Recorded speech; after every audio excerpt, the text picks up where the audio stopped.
Here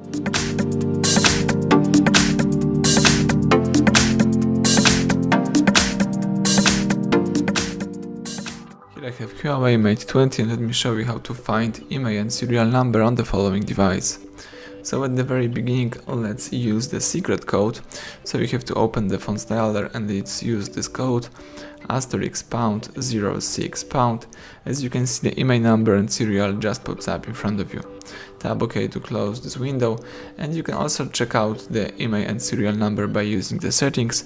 So let's find and select the settings, scroll down to the bottom of the list and choose system.